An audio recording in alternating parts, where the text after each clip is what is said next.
Olá, sejam todos bem-vindos aqui ao canal Catequese do YouTube para mais um vídeo da série Catequese.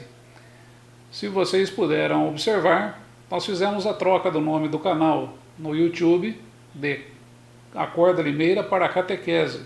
Isso para facilitar a busca dos nossos seguidores e também para podermos ampliar aí o nosso leque de abrangência para pessoas que se interessam por esse tema da catequética e também por temas correlacionados aí à história da igreja e também a história de nosso Senhor Jesus Cristo e também a história sobre as Escrituras, conforme estaremos tratando oportunamente em cada um dos vídeos aí que estaremos apresentando. Portanto, se você é a primeira vez que está agora aqui acessando o nosso canal, inscreva-se, que oportunamente você estará recebendo aí o aviso de novos vídeos que estaremos publicando. Portanto, sejam todos bem-vindos.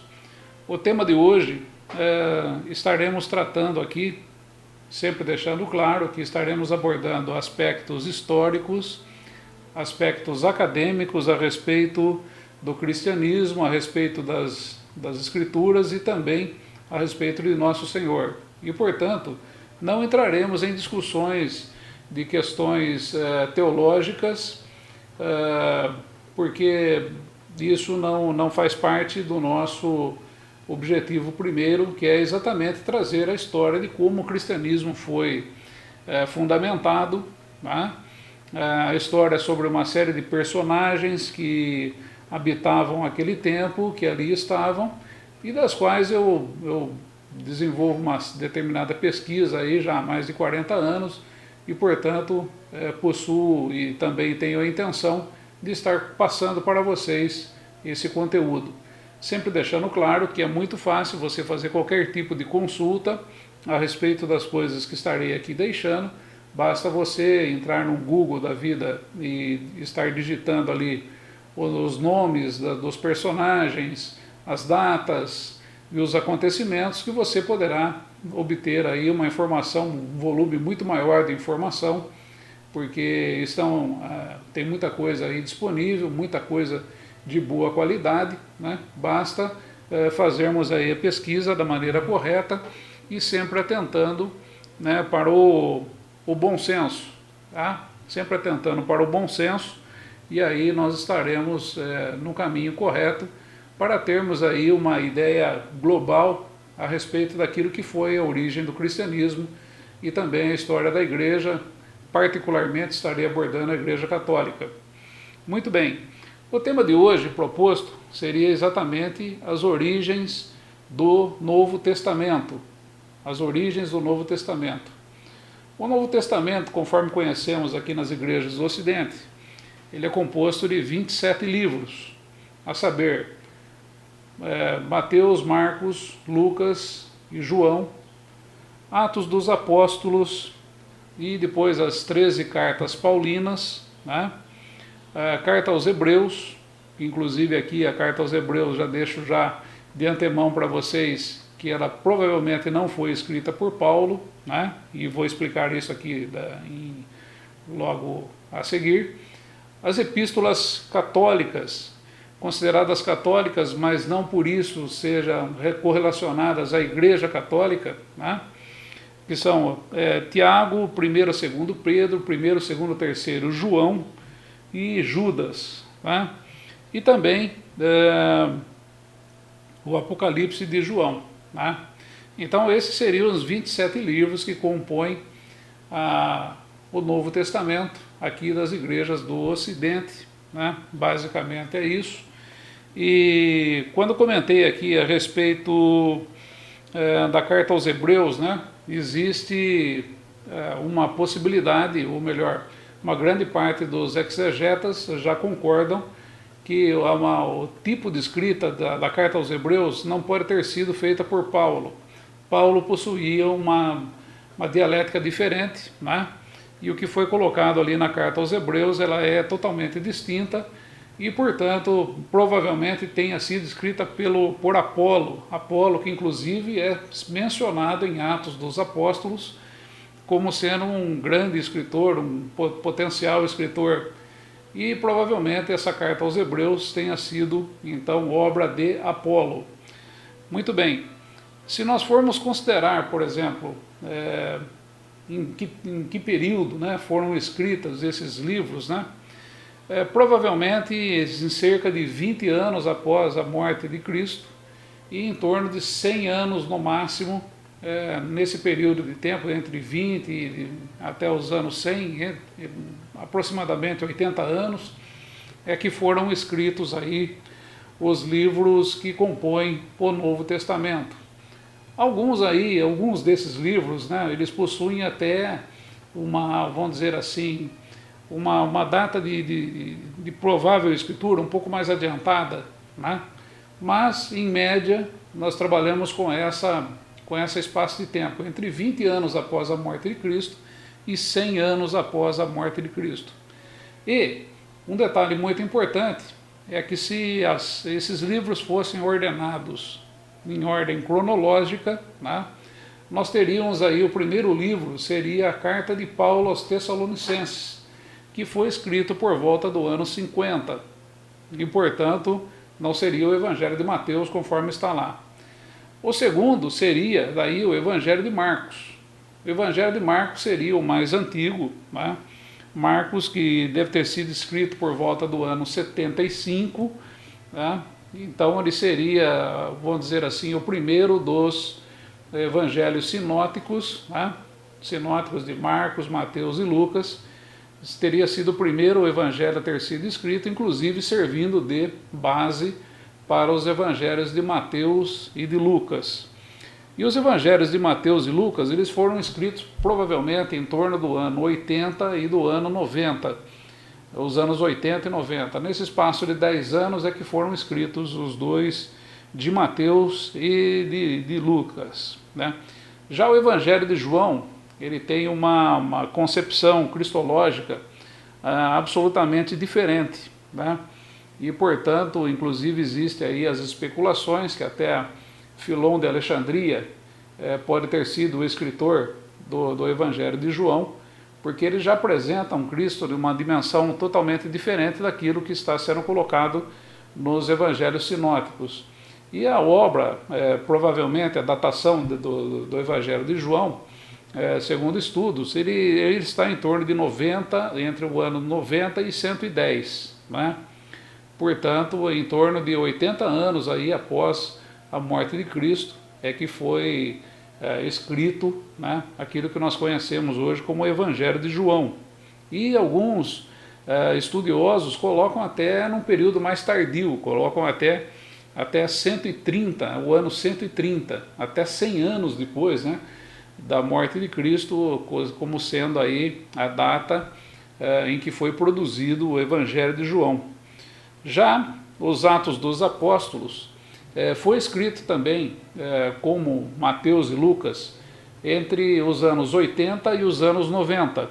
E, inclusive, existe aqui a possibilidade, de acordo com estudos também, de que Lucas tenha escrito Atos dos Apóstolos. Aí, exatamente por aquela questão, né, da análise, da maneira de escrever, né, da dialética utilizada por Lucas, tanto do Evangelho de Lucas, como você encontra aqui em Atos dos Apóstolos, são exatamente iguais, portanto, na questão de termos e tudo mais, né? Então, a possibilidade de que Atos dos Apóstolos tenha sido escrito por Lucas, ela é bastante considerável, né? E bastante levada em consideração. Já no caso das 13 cartas paulinas, né? A primeira carta aos Tessalonicenses, ela é considerada o livro mais antigo, o documento mais antigo que existe no Novo Testamento, que foi escrito por volta do ano 50. Apesar da disposição, né, de Atos aí, estar depois aí, as cartas estarem depois dos Atos dos Apóstolos, ela deveria ser, por exemplo, essa carta aos Tessalonicenses, a primeira a ser considerada, a primeira a ser localizada no Evangelho, no Novo Testamento, né, antes do Evangelho de Marcos, que que seria, aí, vamos dizer, na sequência, aquele que foi escrito antecedentemente. Não é? E as demais cartas de Paulo, elas estão aí datadas de um período entre 64 e 67, anos 64 e 67. Aqui nós podemos observar que houve um espaço de tempo, né? Paulo teve um espaço de tempo um pouco mais longo, né? Um espaço de tempo de 10 anos aí, para continuar a sua obra. Então, teria sido escrito a primeira a Tessalonicenses, no ano 50, um espaço de tempo de 10 anos, depois de 60 até 67, em 7 anos, ele escreveu o restante das cartas, e ali conforme está localizada no Novo Testamento. Né? Já a carta aos Hebreus, ela já é considerada como um escritor anônimo, e não pertencente aí a Paulo. Não teria sido Paulo o escritor das cartas, da carta aos Hebreus, e conforme eu já citei aqui, existe aí a possibilidade, existe estudos, né, que levam a crer que o Apolo foi o escritor dessa carta aos Hebreus. Já as epístolas católicas, né, aqui nós começamos já a falar de Tiago, 1º, 2º Pedro, 1º, 2º, 3º João, estaremos falando também de Judas, né? Aqui também nesse conjunto de livros, apesar do nome ser católica, escrituras católicas, né, as epístolas católicas, elas não se referem à Igreja Católica, elas se referem sim ao catolicismo, ou seja, à universalidade do cristianismo que se buscava naquele tempo entre as comunidades. E esses livros, ele tinha esse nome, né, de epístolas católicas, porque existia o consenso de que eles deveriam ser lidos em todas as comunidades cristãs daquele tempo. Então, eram consideradas universais, deveriam ser lidas no mundo todo. Todo o povo cristão deveria ler essas escrituras, o que estava nesses escritos. O problema é que os exegetas e também os estudiosos, acadêmicos, historiadores, também concluem que nem Tiago, nem Pedro, nem João escreveram esse conjunto de livros. Esse conjunto de livros também possui aí uma procedência anônima, estão apenas nomeados com o nome dos apóstolos, mas não foram escritas por eles, não foram escritas porque existe aí a possibilidade desses livros terem sido escritos até o ano 125. E depois estaremos, inclusive, comentando outros detalhes a respeito de por que não são consideradas escritos por parte dos apóstolos, mas sim de escritores anônimos e de outras fontes, né, que foram incluídas dentro desses livros e foram daí, depois, com o passar do tempo, colocadas dentro do Novo Testamento. Mas a data disso daqui gira em torno do ano 125 e, portanto, é bastante difícil, bastante improvável que os apóstolos tenham escrito alguma coisa a respeito desses livros aqui, né? Já a carta mais recente, né, vamos dizer assim, essa aqui comprovadamente pertence ao ano de 125, segundo Pedro. Segundo Pedro é um livro considerado o mais recente escrito e está por volta do ano 125, sendo que até alguns historiadores colocam aí para o ano de 160, ano 160 depois de Cristo. E, portanto, também não teria sido escrito por João, ou melhor, não teria sido escrito por Pedro de maneira nenhuma. Não haveria a possibilidade física disso ter acontecido. E o Apocalipse de João, que seria o último livro, ele foi escrito por volta dos anos 90 e 100. Mais ou menos aí na mesma época em que foi escrito o Evangelho de João. O Apocalipse de João também foi escrito pelo mesmo tempo, entre 90 e 110 aproximadamente, né? E aqui existe a possibilidade, conforme eu disse para vocês, de acordo com estudos, de que Filon de Alexandria, um personagem muito importante, que depois nós vamos estar falando a respeito dele, é que ele tenha sido o escritor tanto do Evangelho de João como do Apocalipse de João. Então, mais adiante poderemos estar aí discutindo, né, a respeito dessa questão. Outro ponto importante que eu gostaria de deixar aqui para vocês, né, é aquilo que, por exemplo, está ali no 2 Timóteo 3,16, né, uma passagem bastante conhecida, né, que diz lá que toda escritura inspirada por Deus serve para educar, para ensinar, etc, etc. Né? Só que é o seguinte, em nenhum momento, todas essas, quando no Novo Testamento nós vemos ali referências à Escritura, nós temos que nos lembrar do seguinte: quando ali é comentado Escritura, não estão se referindo aos livros que estão dentro do Novo Testamento, porque nenhum dos escritores desses documentos, né, desses livros que fazem parte do Novo Testamento, imaginavam, quando eles estavam sendo escritos, de que eles fariam parte de um cânon. Cânon, inclusive, é uma palavra de origem hebraica que significa vara de medir, né?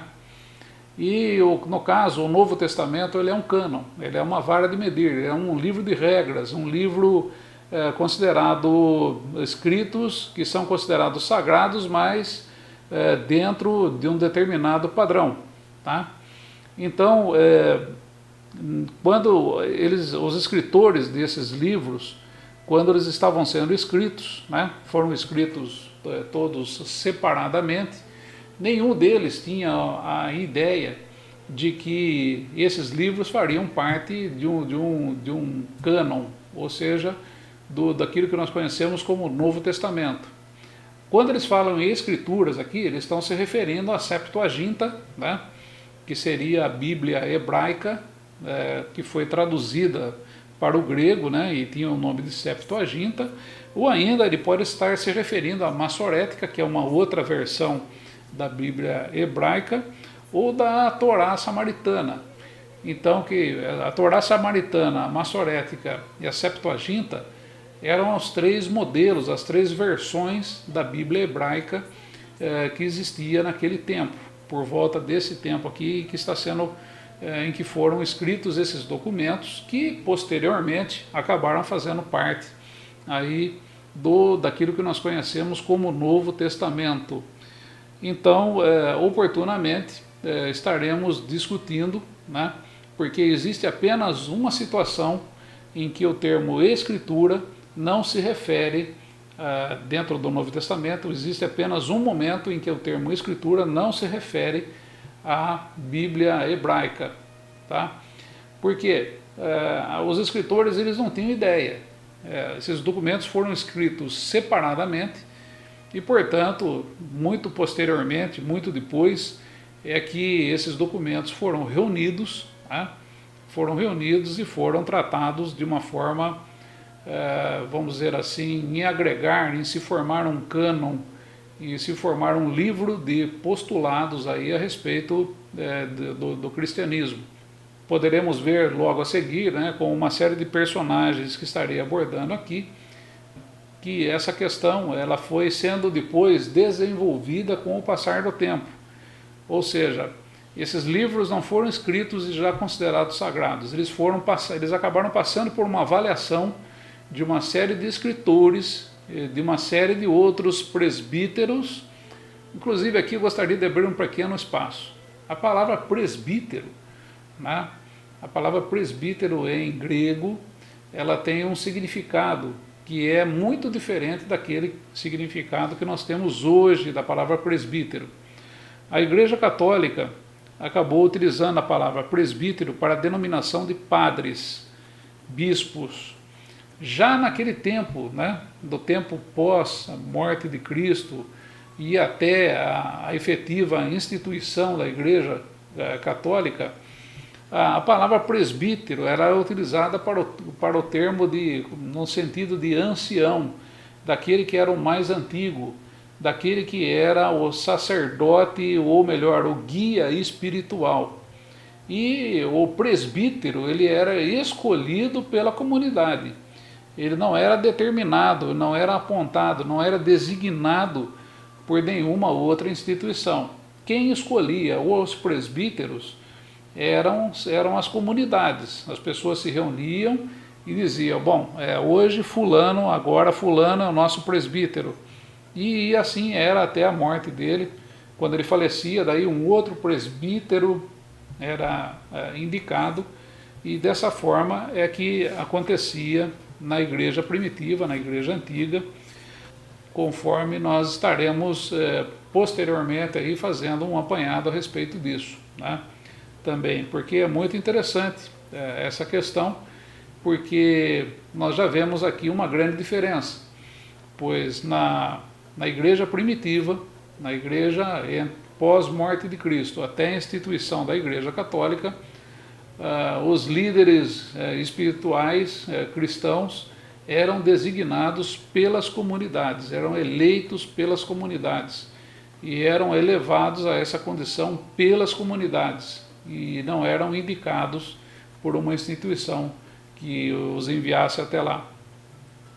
Eu falei aqui a respeito de uma série de personagens que foram construindo o Novo Testamento, né? E o primeiro que nós iremos abordar aqui, né, será exatamente Clemente de Roma. Clemente de Roma foi considerado o quarto Papa entre os anos 88 e 97 e considerado o primeiro pai da Igreja por ter defendido a hierarquia sacerdotal e os rituais dogmáticos.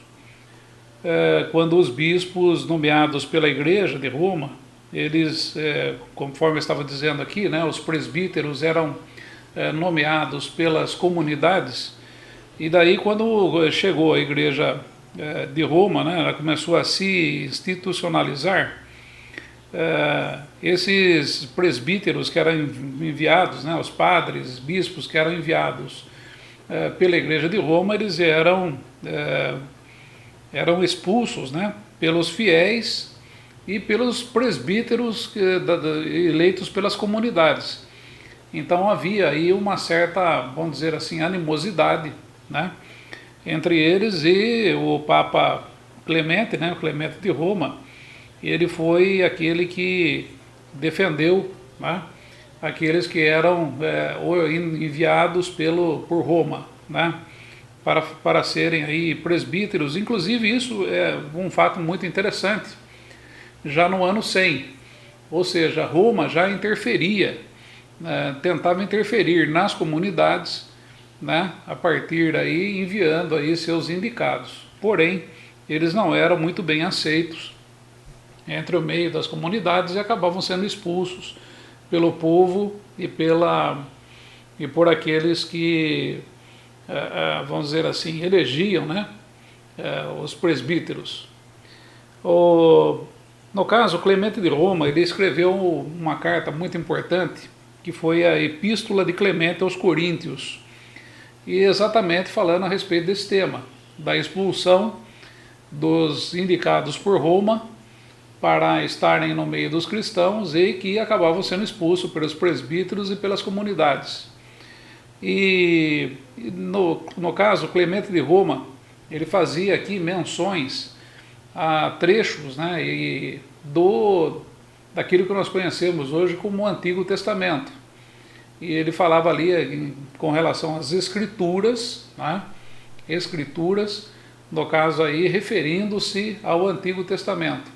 Mas ao mesmo tempo ele citava alguns escritos, né, algumas cartas de Paulo, que ali então houve, aqui nós podemos imaginar, podemos concluir que Clemente de Roma já tinha em mãos, né, alguns desses documentos, né, escritos por Paulo, Paulo foi o primeiro a escrever, né, então esses documentos já estavam nas mãos de Clemente de Roma, só que ele fazia menções ao Antigo Testamento e não considerava as cartas escritas por Paulo como sendo aí uma nova escritura, ou seja, como sendo o Novo Testamento. A questão aí de Antigo Testamento, né, ele foi comentado muito mais tarde, né, no início do século II, né, por Melito de Sardes. Melito de Sardes foi o primeiro a considerar um conjunto de livros como sendo o Antigo Testamento e um outro conjunto de livros sendo o Novo Testamento. Portanto, a importância, né, dessa carta aqui de Clemente de Roma foi exatamente estar mencionando a questão escritura, né, relacionando aí com a questão aí do Antigo Testamento. Ele fazia referências como escrituras ao Antigo Testamento, porque não existia ainda, né, essa questão aqui do Novo Testamento. Um outro ponto importante, né, que nós podemos verificar é que em 2 Pedro, capítulo 3, versos 16, é feita ali uma comparação entre as epístolas paulinas e alguns escritos do Antigo Testamento. Então aqui nós começamos a ter aí uma certa separação, vamos dizer assim, daquilo que era escrito por Paulo, né, e dos escritos de Paulo nas cartas paulinas com as escrituras do Antigo Testamento. Começando a ver ali então uma pequena separação, né, havendo ali uma separação entre aquilo que nós conhecíamos ali como a Septuaginta, o Antigo Testamento, e o Novo Testamento, que foi comentado só depois, bem mais tarde, né, com Melito de Sardes, como havendo aí a diferenciação entre Antigo Testamento e Novo Testamento. Mas para nós entendermos como se começou a formar o conjunto de livros, né, como que eles começaram a ser determinados, que eles iriam compor daí aquilo que a gente conhece hoje como o cânon do Novo Testamento, será preciso nós nos atermos aí a uma série de outros escritores, né, que mencionam, principalmente aí da metade do primeiro século até o início do século II, mencionam a respeito dessas escrituras e como que elas começaram a ser coletadas e como que elas começaram a ser consideradas, né, para se fazerem parte aí do cânon, né. E o primeiro nome que nós vamos ver aqui, muito importante, inclusive para a Igreja Católica, né, e também para a Igreja Ortodoxa, é Pápias de Hierápolis. Pápias de Hierápolis foi um escritor dos primeiros líderes, né, foi canonizado santo, e Eusébio de Cesareia considerava bispo de Hierápolis. Foi companheiro de Policarpo, discípulo do apóstolo João, e foi martirizado junto com Policarpo no ano de 155. Pápias de Hierápolis é muito importante, porque ele, por exemplo, ele considerava muito mais importante a tradição oral do que a tradição escrita. Só que ele também escrevia a respeito daquela tradição oral que ele ouvia, ou melhor, ele registrava.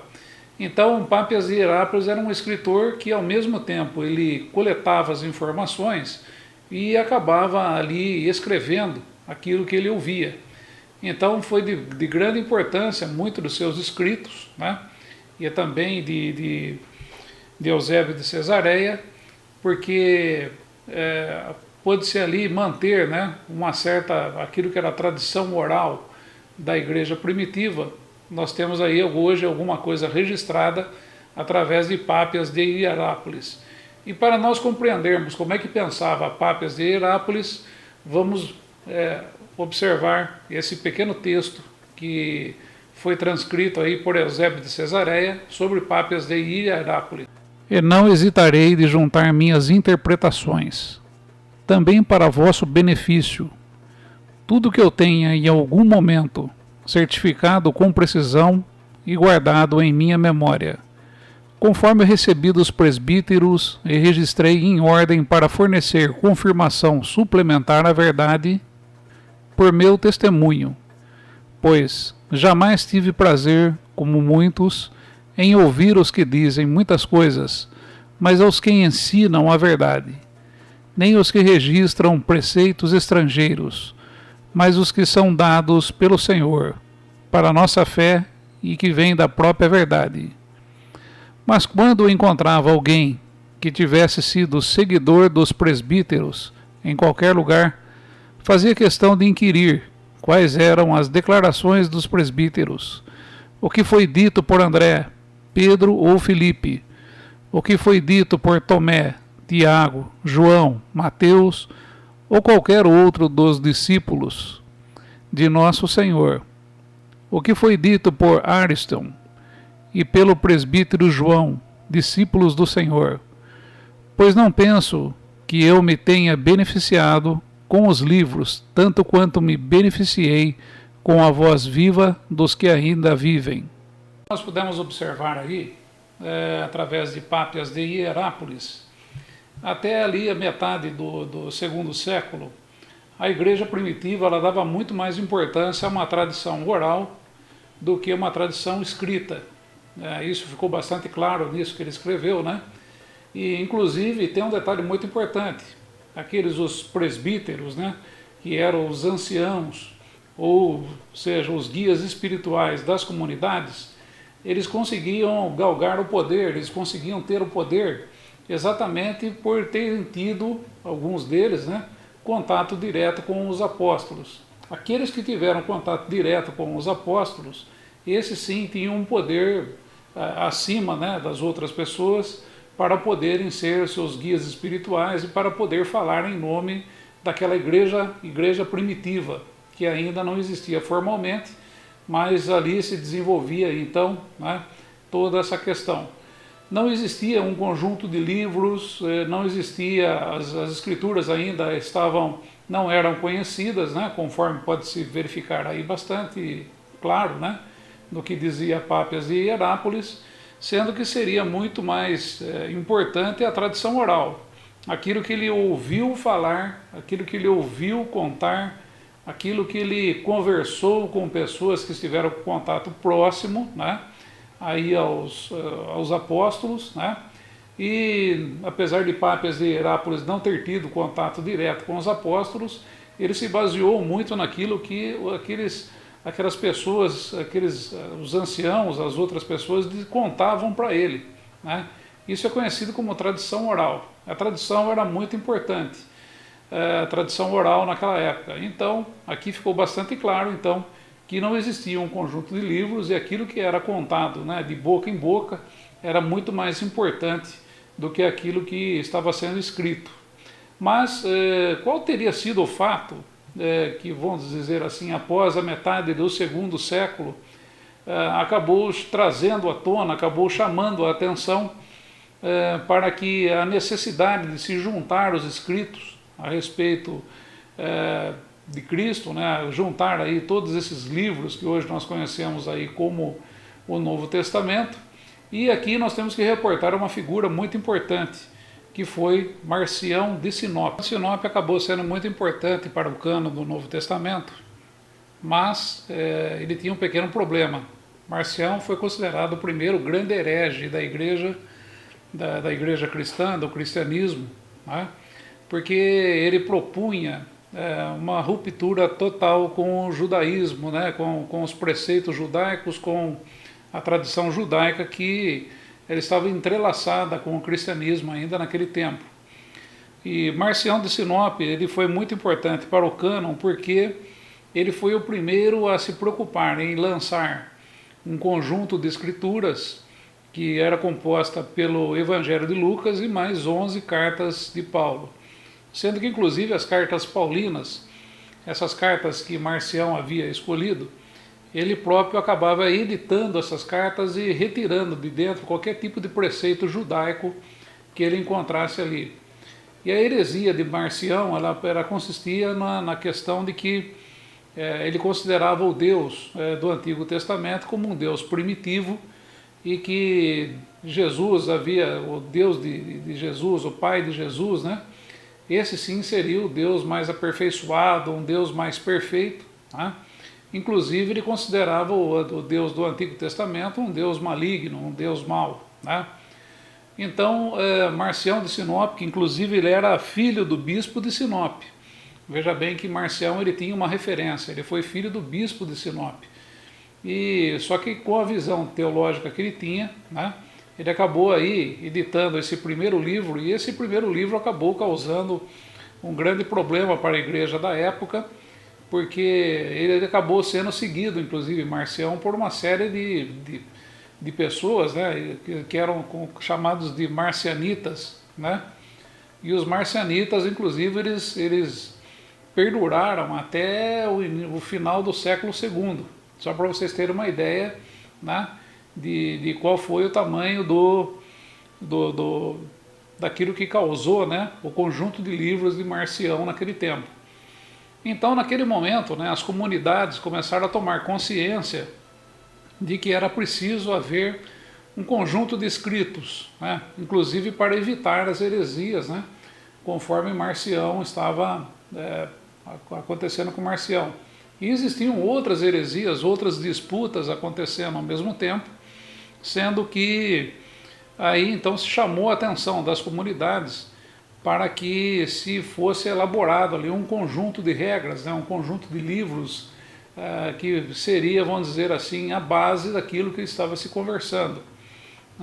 Inclusive procurava-se muito nesse momento, né, a Igreja de Roma, né, a igreja, ou melhor, a comunidade de Roma, como sendo o centro, como sendo da onde deveria partir esse conjunto de livros aí que deveria nortear todos os preceitos, né, a ortodoxia, vamos dizer assim, do cristianismo naquele momento, a partir daquele momento, para se evitar as heresias, né, para se evitar dizer uma coisa e dizer outra, e no fim aí chegar a um ponto que houvesse um esfacelamento daquilo que foi realmente trazido até então pela tradição oral.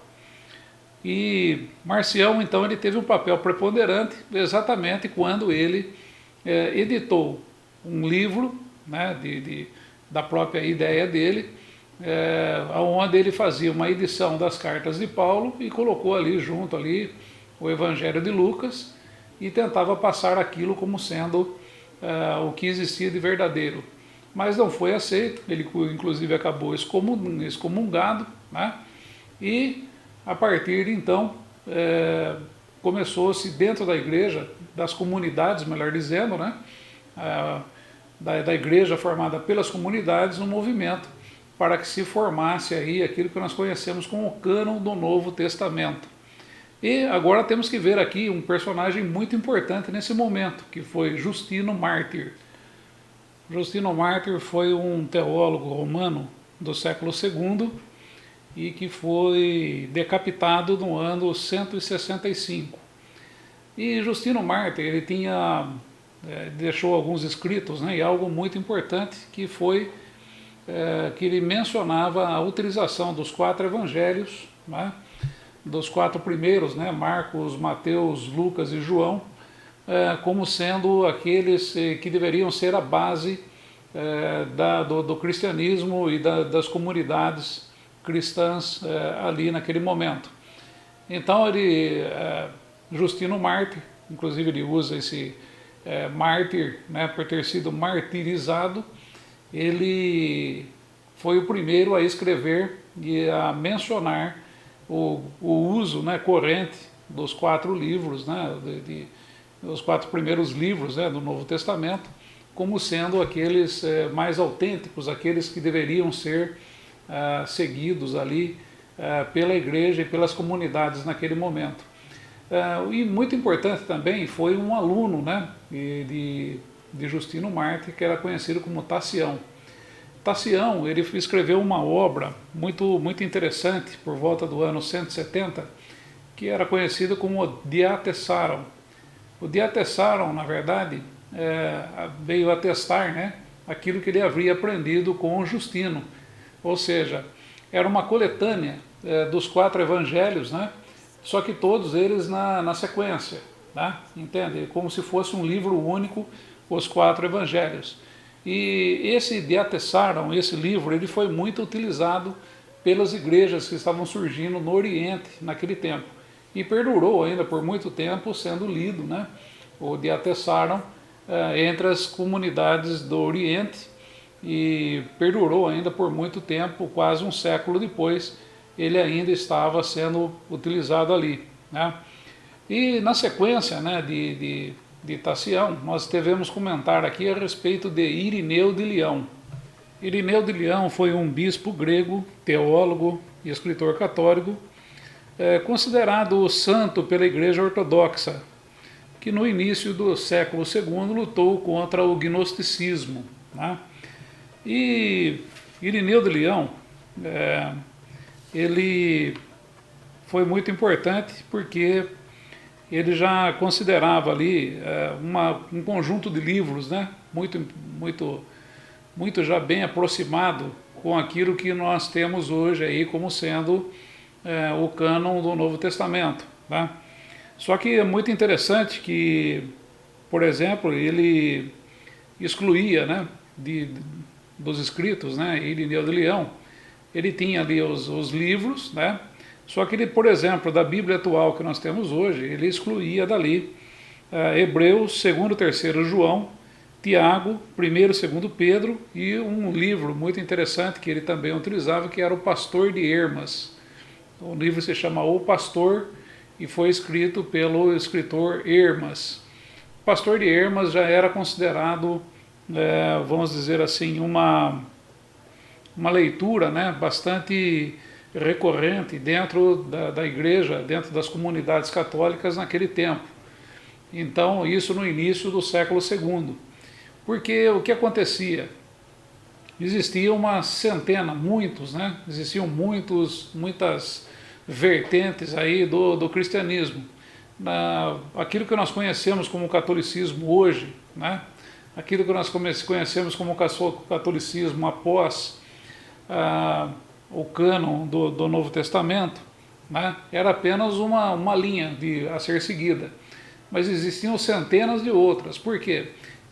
Começava a acontecer ali, né, a partir do início do segundo século, né, e Irineu de Leão, ele foi testemunha disso, uma disputa muito grande com relação a quais livros deveriam ser considerados sagrados ou não. Irineu de Leão já tinha uma concepção que pelo menos os 4 evangelhos eram considerados sagrados para ele, né? E ele colocava os 4 livros, né, Mateus, Marcos, Lucas e João, como sendo livros sagrados. Porém, dali para diante, o restante dos escritos, né, não existia consenso. Não existia consenso. Então, cada comunidade acabava tendo ali um conjunto de livros e acabaram surgindo depois aí uma profusão, né, uma série de outros livros sendo escritos e aparecendo por todos os lados, que são os livros que nós conhecemos aí como os apócrifos. Inclusive estou preparando aqui um vídeo para falar a respeito desses apócrifos, né? São mais de 100, só para vocês terem uma ideia, mais de 100 apócrifos, estou fazendo aí numa pesquisa e juntando material, e logo em breve aí estarei colocando esse vídeo no ar para vocês também. E bastante complexo, porque como naquele tempo iríamos então, né, chegar à conclusão de quais seriam os livros aí que seriam os autênticos e quais seriam os livros não autênticos, né? E depois disso ainda quais seriam os livros sagrados e quais não seriam sagrados, né? Só para vocês terem uma ideia, por exemplo, eu citei no começo do meu vídeo hoje aqui que algumas igrejas do Oriente utilizam lá um cânon com 22 livros, que é conhecido a Bíblia de Peshitta, né? A Peshitta, ela possui 22 livros, né? E ela exclui ali 2º Pedro, 2º e 3º João, Judas e Apocalipse. Essa Bíblia ela foi escrita, a Peshitta foi uma tradução daquilo que nós tínhamos dos escritos gregos para o siríaco, e isso foi ali então disseminado em todo o Oriente, e ela é utilizada ainda até hoje, né, com esses 22 livros, sendo que já uma parte da igreja católica, né, dentro do Oriente, já começou a utilizar os 27 livros. Então ela está sendo repassada aos poucos, né, está sendo aí aos poucos aí sendo, vamos dizer assim, aposentada, né, e isso será e logo em breve aí eu acredito que nós não teremos. Mas veja bem que estamos aí e 2000 anos depois, né, de tudo isso que aconteceu. Então, até hoje nós temos ainda por aí rolando, né, e sendo utilizada em comunidades e em igrejas, uma série de outras versões a respeito da Bíblia. Ainda não existe um consenso, principalmente quando se trata de Oriente e Ocidente. Existem algumas distorções, algumas disparidades aí com relação aos livros que compõem o cânon do Novo Testamento. E conforme eu disse para vocês, em breve estarei aqui abordando um pouco o tema dos apócrifos, né? Porque é muito importante, porque vários livros, né? Por exemplo, o Pastor de Hermas, né? Um livro muito importante, que inclusive você pode até encontrar em PDF aí na internet para você dar uma lida, né? Tem inclusive ele narrado, né? E você procurar no YouTube aí você vai encontrar. E o Pastor de Hermas foi um livro também considerado sagrado por muito tempo, e depois com o tempo, com Irineu de Leão, ele acabou sendo, aí vamos dizer, galgado, né? Acabou sendo colocado dentro do cânon cristão, né? Do Novo Testamento naquele tempo. Ele fez parte do cânon, mas depois ele acabou sendo removido, né? E nós vamos ver aqui quais foram as discussões em torno do Pastor de Hermas e de outros livros também que naquele tempo estavam circulando entre as comunidades. E uma figura central para isso, né, para nós estarmos discutindo essa questão, foi exatamente Eusébio de Cesareia, que nós veremos agora a seguir. Eusébio de Cesareia foi o bispo de Cesareia, um escritor muito importante, porque ele relatou os primeiros tempos da igreja primitiva. Isso nós estamos falando por volta do ano 330, né? Início do quarto século. E Eusébio de Cesareia teve uma importância bastante grande porque ele fez muitos relatos. Foi aquele que mais escreveu a respeito da igreja primitiva, né? E acabou reunindo aí muito material a respeito e comentários, inclusive, a respeito da canonização, né, do cânon do Novo Testamento e como que estava a disputa pelo cânon do Novo Testamento.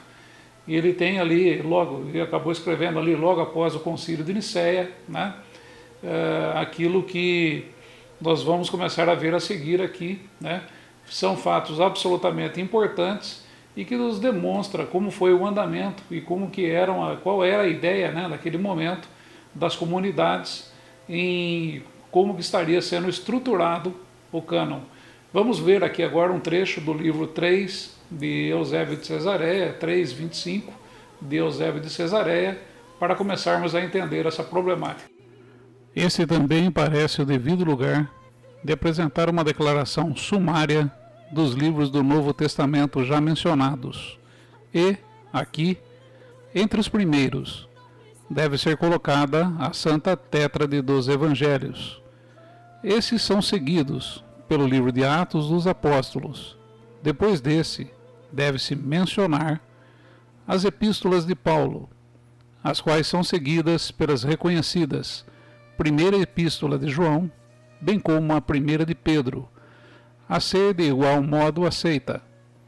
Após esses, deve ser colocados, caso convenha, o Apocalipse de João, a respeito da qual apresentaremos as diferentes opiniões no devido tempo. Esses, portanto, são os reconhecidos como genuínos. Como nós pudemos observar com Eusébio de Cesareia, no início do século IV já existia um certo consenso com relação a determinadas escrituras, determinados livros. Porém, aqui ele não cita ainda, né, aquelas epístolas católicas, né, e também sobre o Apocalipse de João existia ainda muita controvérsia, não é? Então, vamos ver agora aqui na sequência o que estava realmente no centro dessa disputa e qual era essa disputa, né, e por que os fatos estavam se sucedendo daquela maneira sob os escritos de Eusébio de Cesareia. Entre os livros questionados, ainda que sejam bem conhecidos e aprovados por muitos, são reputados aqueles chamados Epístola de Tiago e de Judas. também a segunda epístola de Pedro, e os chamados a segunda e a terceira de João, quer sejam do evangelista, quer de outro do mesmo nome. Entre os espúrios deve ser alistados ambos os livros chamados Atos de Paulo e aquele chamado Pastor, e o Apocalipse de Pedro. Além desses, os livros chamados a Epístola de Barnabé e as chamadas Instituições dos Apóstolos. Além disso, como já afirmei, caso pareça correto, a respeito dos quais há alguma controvérsia. Nesse trecho nós podemos verificar que Eusébio de Cesareia já relacionava uma série de livros ali que deveriam ser rejeitados, deveriam ser retirados, né? E deveriam ser tratados aí como livros apócrifos, né? Inclusive estaremos fazendo aqui um vídeo, logo na sequência farei um vídeo a respeito dos apócrifos e também estarei abordando as questões, né, que poderiam, porventura, estar sendo, vamos dizer assim, os causadores da exclusão desses livros de dentro do cânon do Novo Testamento. E, na sequência, podemos ver que no mesmo livro, né, nesse mesmo escrito de Eusébio de Cesareia, ele também menciona, logo mais adiante, mais alguns livros que deveriam ser aí considerados, vamos dizer assim, deveriam ser excluídos totalmente, né, e jamais lidos aí pelas comunidades cristãs daquele tempo. Vamos ver agora no trecho nesse trecho que escreve aqui Eusébio de Cesareia a respeito desses outros livros.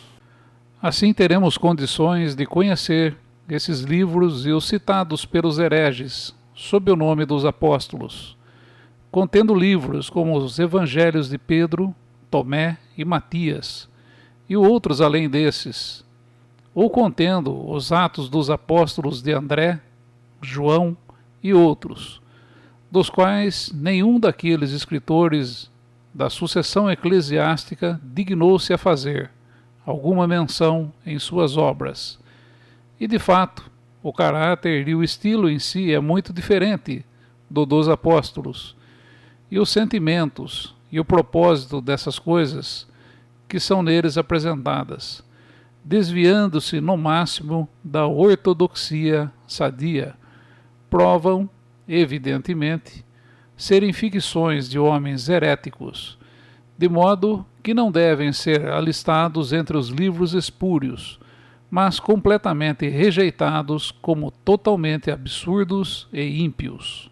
Muito bem, aí nós podemos ver em Eusébio de Cesareia, né, alguns dos motivos, né, ou melhor, ele comentando a respeito de livros que poderiam ser considerados apócrifos e livros que considerava genuínos. Mas ele não cita ali, por exemplo, os fatores, né, que levavam aos livros serem considerados genuínos ou serem considerados apócrifos, né? E são 3 fatores, né? O primeiro fator, né, que pode considerar aí um livro apócrifo ou não apócrifo seria exatamente o contato da tradição apostólica. O que mais diretamente teve dos apóstolos, né, para se fazer aí a composição de um livro e, portanto, a tradição apostólica era muito levada em consideração. Um problema histórico que existe, né, é que existem muitos livros dentro do cânon do Novo Testamento que são considerados exatamente escritos por anônimos e não tiveram aí, vamos dizer assim, uma proximidade, não tiveram aquela proximidade desejada, né, da tradição apostólica, conforme esperava Eusébio de Cesareia.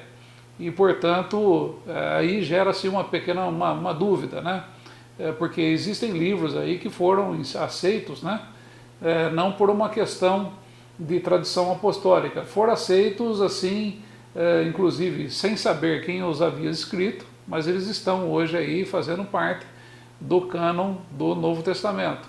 E talvez não tenham essa tradição apostólica, como estaremos vendo logo adiante, né? Estaremos aí fazendo uma observação aí a respeito desses apócrifos, né? Existe um livro muito importante ali dentro, que são os Atos de Paulo. Os Atos de Paulo é um apócrifo que nós estaremos falando a respeito dele e que não foi aceito na época, dentro das discussões de Eusébio de Cesareia, não foi aceito porque, em termos assim da cristandade, ele tinha uma pequena diferença, né, a respeito da cristandade, e inclusive naquela época ainda se havia uma discussão a respeito do adocionismo, né, adocionismo, ou seja, se Jesus ao nascer ele já era filho de Deus ou ele se tornou filho de Deus após o batizado, né? Então existia essa dúvida, existia essa discussão que acaba envolvendo aí uma questão teológica bastante grande, né? E nós estaremos comentando isso no futuro, né? Quando nós formos abordar questões teológicas a respeito aí envolvendo esses temas dogmáticos, né? Que fazem parte da Igreja Católica e, portanto, vamos deixar isso mais adiante. Mas existia nessa época, né, de Eusébio de Cesareia, esses três fatores que eram utilizados então para a adoção de um livro como sendo considerado parte do cânon ou não. O primeiro seria a tradição apostólica, que eu acabei comentando aqui, né? O segundo, se as comunidades utilizavam.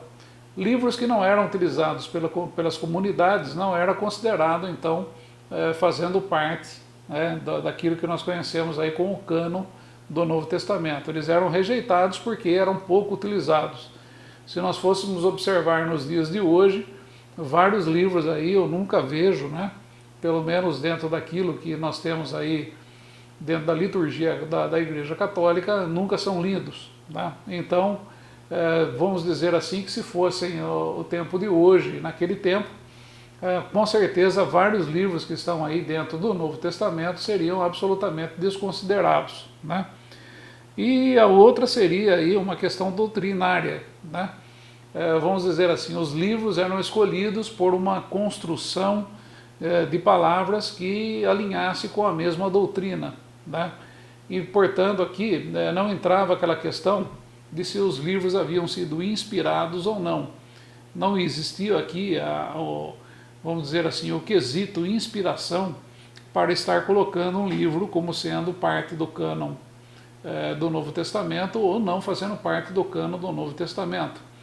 E, portanto, esse seria um dos problemas, né, daquele proto-ortodoxia, da proto-ortodoxia, que ela era muito baseada na tradição oral, conforme nós vimos, né, e com papas de Hierápolis, né, e deixou bastante claro isso, e agora no final aqui com Eusébio de Cesareia, onde ele apresenta, né, vamos dizer assim, os livros que eram escolhidos ou não. Ele não menciona, mas existiam três fatores aí muito importantes para se considerar os livros aqui como sendo parte do cânon ou não parte do cânon.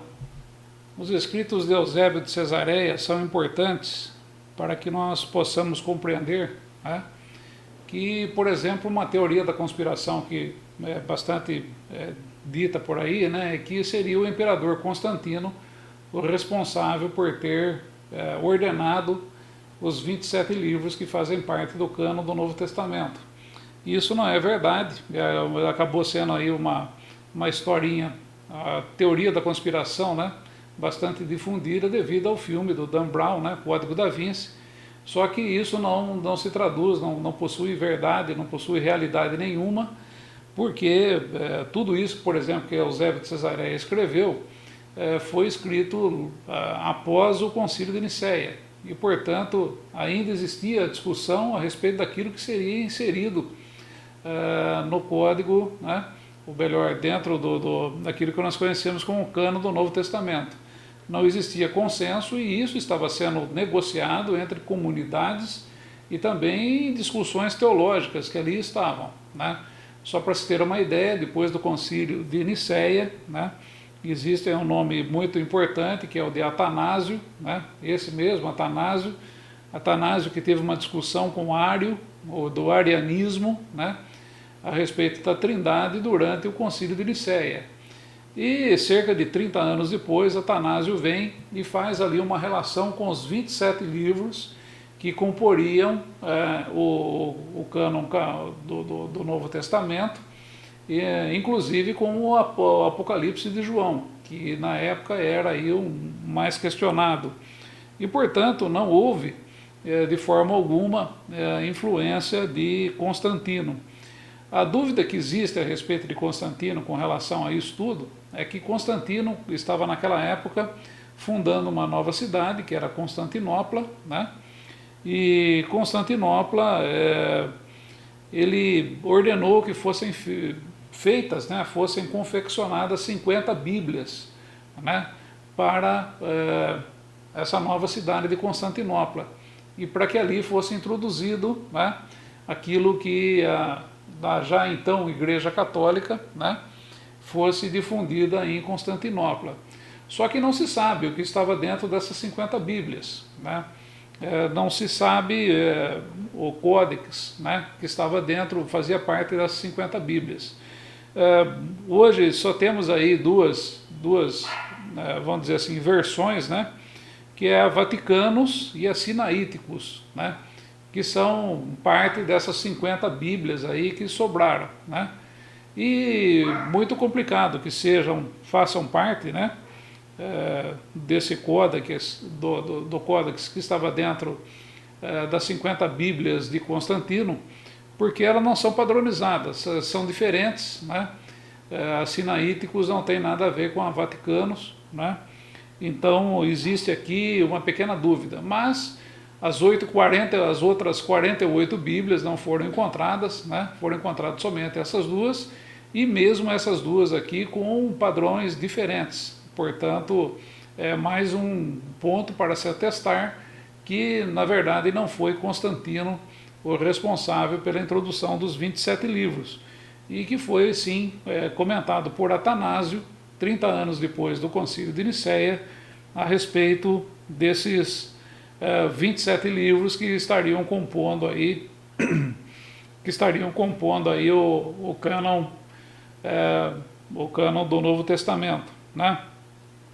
Depois nós chegamos aqui por volta do ano 1500, vamos dar um salto agora e vamos comentar um pouquinho, né, ainda dentro dessa questão aí do Novo Testamento, a respeito da Reforma Protestante, né, onde pretendia-se, dentro da Reforma Protestante, se comentava muito a respeito da sola Escritura, né, ou seja, que já lá nas igrejas primitivas já existiam aí, os 27 livros já eram consideradas, né, etc. Mas isso não é verdade, nós podemos constatar aí pelos escritores, teólogos, presbíteros daquele tempo, que não existia esse consenso ainda com relação a esse conjunto de 27 livros que compõem o Novo Testamento, conforme o conhecemos hoje, né? E só para se ter ainda uma ideia final disso que eu estou dizendo, somente no Concílio de Trento, ou seja, 16 séculos depois, cerca de 1500 anos depois da morte de Cristo, é que houve daí o consenso e foi colocado o dogma dos 27 livros do Novo Testamento. E, portanto, essa foi uma discussão que se arrastou durante 1500 anos e com certeza se arrasta ainda até os dias de hoje. Estamos em 2000 anos, né? 500 anos atrás somente é que nós tivemos ali a efetivação de que esses seriam os 27 livros a fazerem parte aí do Novo Testamento. Então é isso, meus caros amigos. Se você gostou da exposição de hoje, né, deixa seu like aí, né, e também inscreva-se no nosso canal, no canal Catequese, e estaremos logo, provavelmente, de volta aqui, né, e trazendo para vocês mais aquilo que eu trago, a questão das pesquisas, né, a respeito do cristianismo, a respeito daquilo da ortodoxia e a respeito da história da Igreja Católica. Sempre lembrando que não abordo aqui temas de cunho teológico, né? Ainda não vou abordar temas de cunho teológico e, portanto, estarei apenas abordando temas de cunho acadêmico.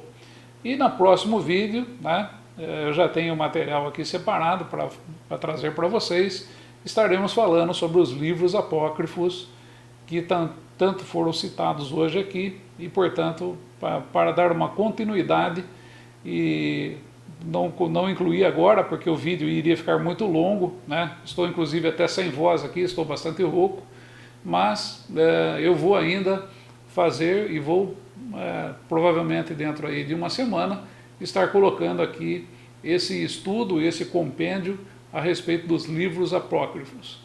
Obrigado pela presença de todos, atenção, espero ter colaborado com vocês. Até mais.